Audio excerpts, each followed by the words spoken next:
Today, we're going to talk to you about smart cities and what kind of an effect smart cities will have on our life. Before talking about smart cities, I'd like to talk about what smart means. Everyone says smart fridges, smart TVs, smart this, and smart that. In a very simple form, for us, being smart means collecting information, looking into that data, analyzing it to actually develop useful appliances of that data to make day-to-day living more comfortable. Now that we understand what smart means, let me talk about why we need smart cities. One of the big reasons is climate change. The North Pole is melting, the world is getting warmer and warmer, the air that we breathe in is getting more polluted every single day. Now, another reason is population growth. The amount of land that falls for every person is decreasing. The world population is increasing day by day, and we do not have enough place to share if we keep on building battle plants. There's also the fact that the world's resources will eventually run out, so we need to do our best to make sure that we do not waste any. Smart cities integrate design and technology to combat all of the things that I said and a lot more.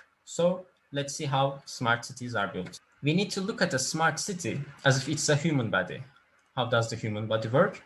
We have 5 senses to function with, and our neurons send that information to our brain. The brain processes that information and comes up with an idea of what to do next. For smart cities, sensors placed all around the city will act as our neurons. The brain will be the scientists and planners that work on the city.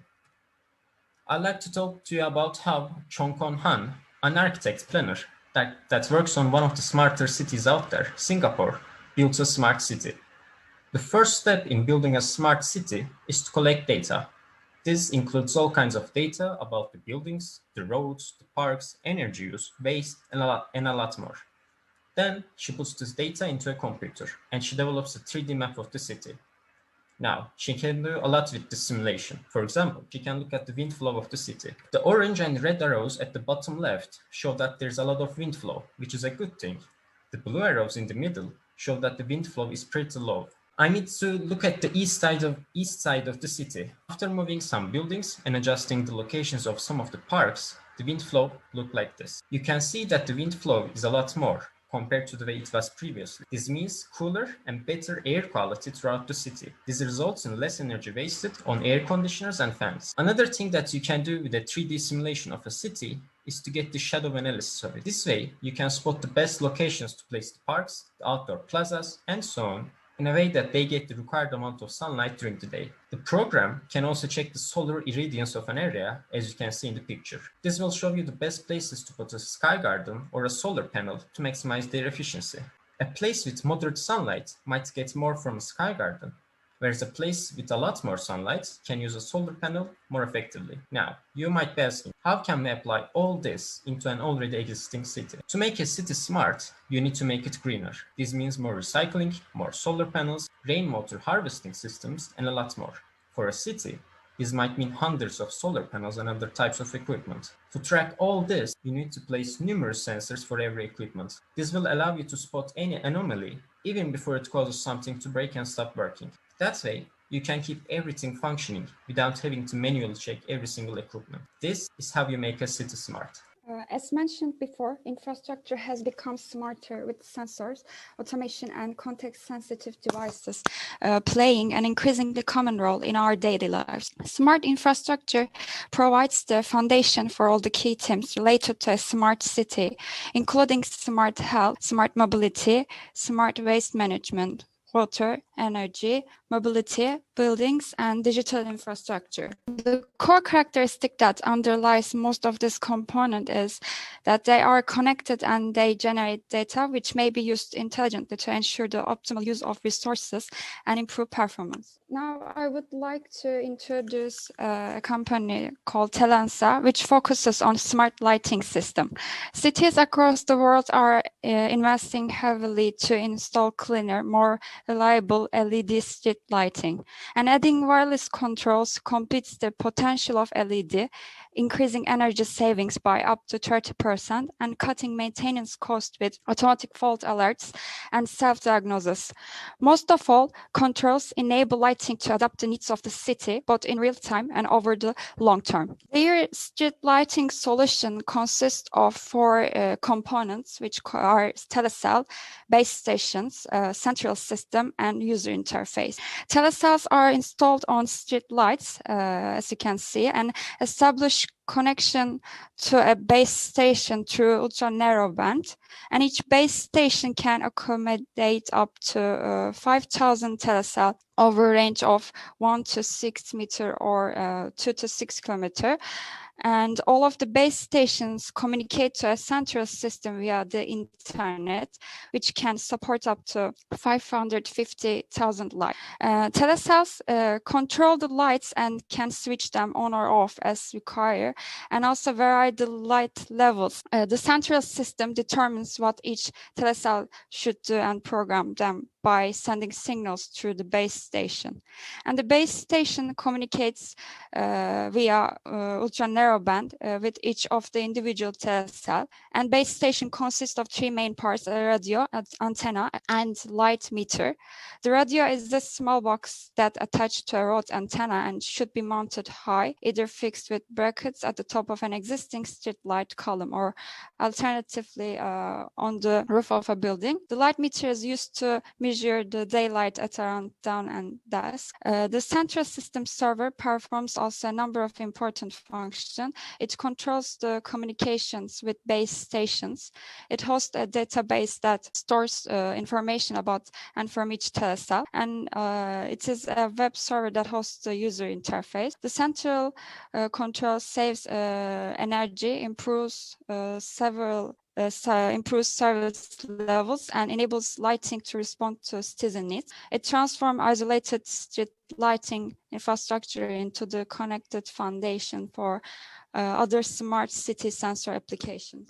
Now, considering the transportation system in a smart city, we can classify the five systems as parking management, ticketing travel, traffic management, in addition to passenger information and freight information system.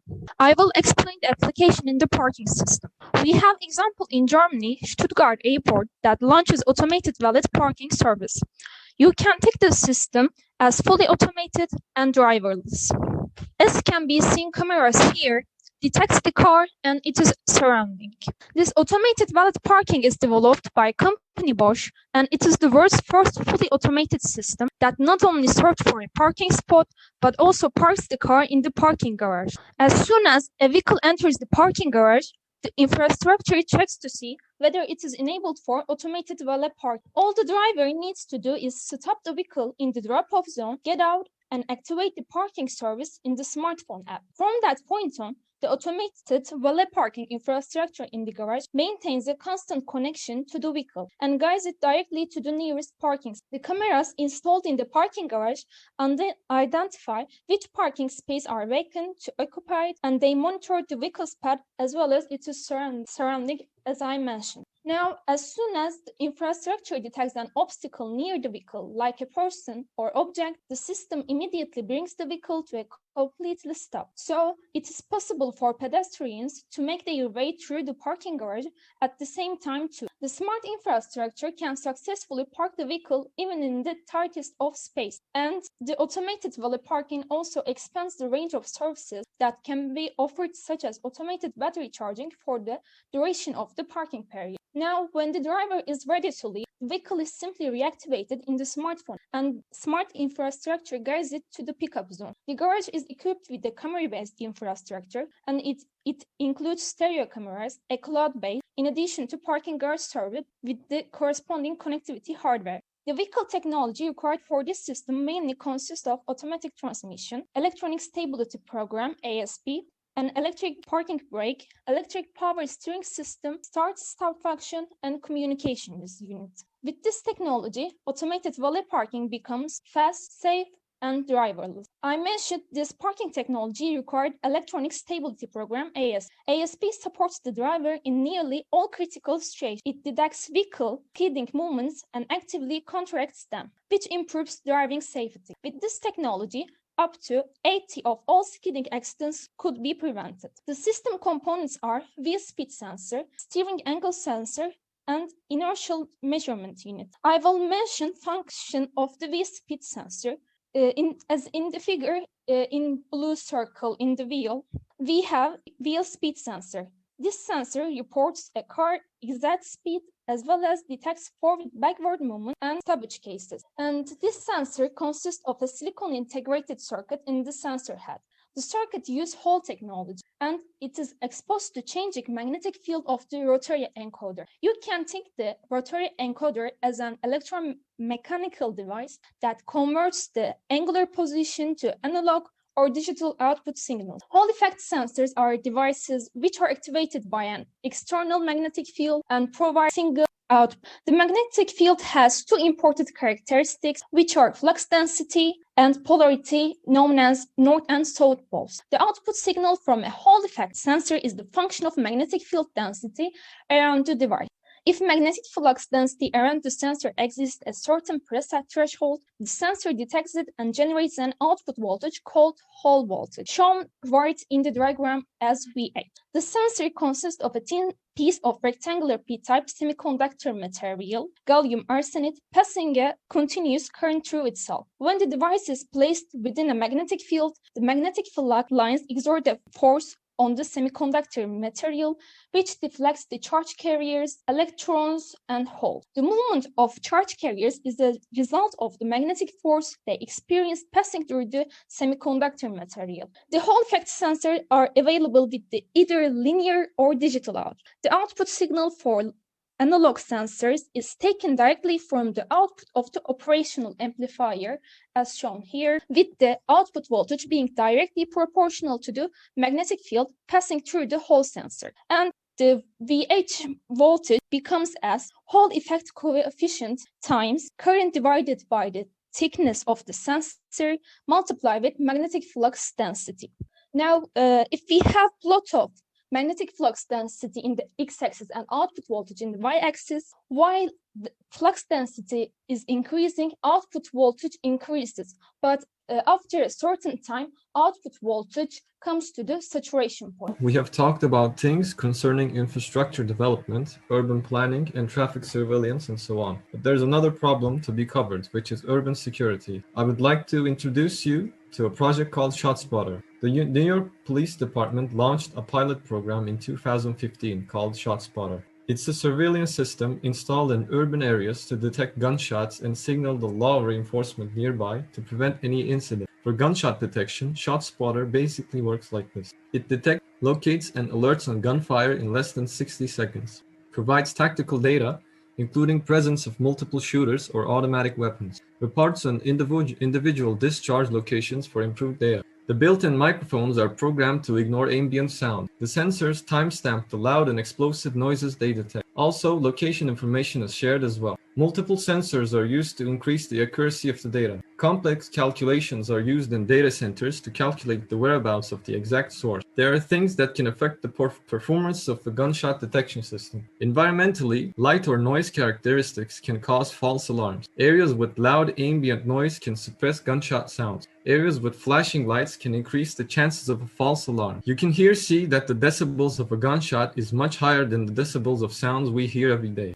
Take note that even a screaming baby is 80 decibels. Here are the services that this ShotSpotter provides. RTC is Real-Time Crime Center and Geographical Information Systems. It plots gunshot activity on a crime map in real time. CAD-RMS is the automatic data transfer to police systems, so patrol officers are dispatched and record systems get updated. VMS is Video Management Systems. ShotSpotter data will point and zoom cameras in the direction of gunfire. LPR is License Plate Reader. Informs LPRs in proximity to gunfire event with timestamp to search for suspect vehicle. And UAVs are Unmanned Aerial Vehicle. Data provides exact long and lateral coordinates to enable UAVs to fly to the crime scene and provide video feed. Statistics show that only 20% of gunfire incidents are reported. This obviously gives the law enforcement a handicap of intelligence and give them a harder time to respond. Even when the incidents are reported, they can be false due to human error and can mislead police attention. Every minute is very important when fighting crime, as we will see in the next incident I will talk about.